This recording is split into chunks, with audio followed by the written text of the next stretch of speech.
All right, thank you very much. Thank you very much for coming out tonight, guys. A lot of you here. Just recently decided to try some, well, this, but as well as online dating. And answers have been few and far between.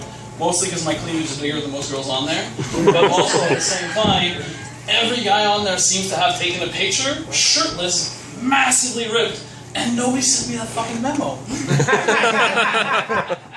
But eventually some girl finally, decided to be like, oh, that guy's fat, I like him. And she decided to message me, and we went out on a date. And she wanted to go to a bar, and I was like, alright, she can get drunk, she's fuckable. And once she gets drunk, I'll be fuckable, we'll be good. She takes me back to her place. She doesn't have a couch. She just has a bed, TV. I'm like, I'm in. So I go to the bathroom, I come back, and I notice that her nipples are sticking through her shirt. And so, apparently, grade 9 biology didn't teach me well, because that to me meant that she was aroused. I proceeded to go up to her and flick it on, just like flick her nipple like a light switch.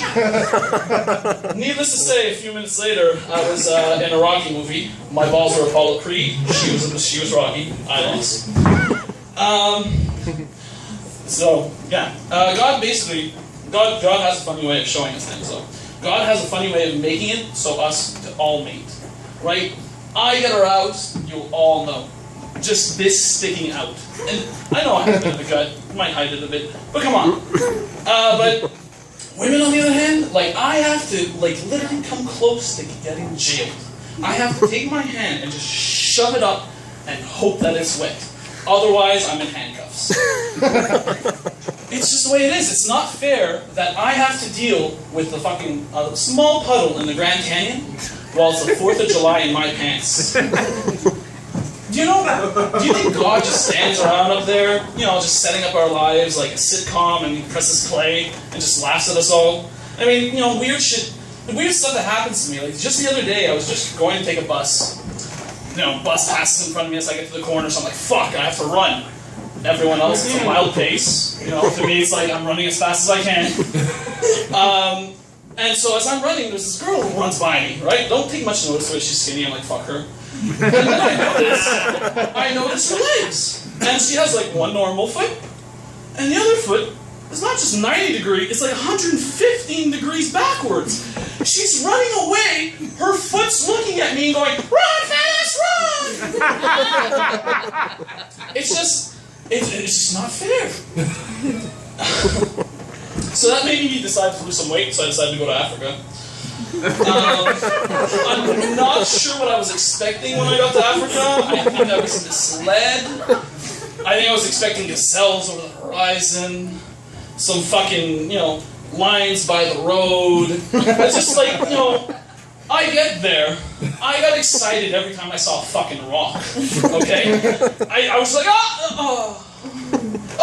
no. It was just fucking desolate.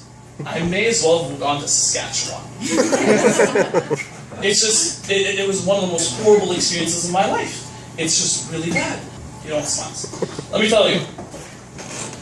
But if God was looking at us, God looking at us all, and he was like, alright, you know what? I've made it the most impossible thing for men to know when to mate. Okay? I'm just gonna fuck with them, but more than that, once a month, I'm going to make the woman bleed from the vaginas. You know why? Because when the man first looks at it, he's going to look at her and be like, she's dying? What's going on? Imagine the first caveman. The first caveman was just sitting with his wife, or whatever the fuck she was. The girl he just grabbed by the hair and brought her around. And they were just finishing supper, cleaning up. She gets up and he's just like...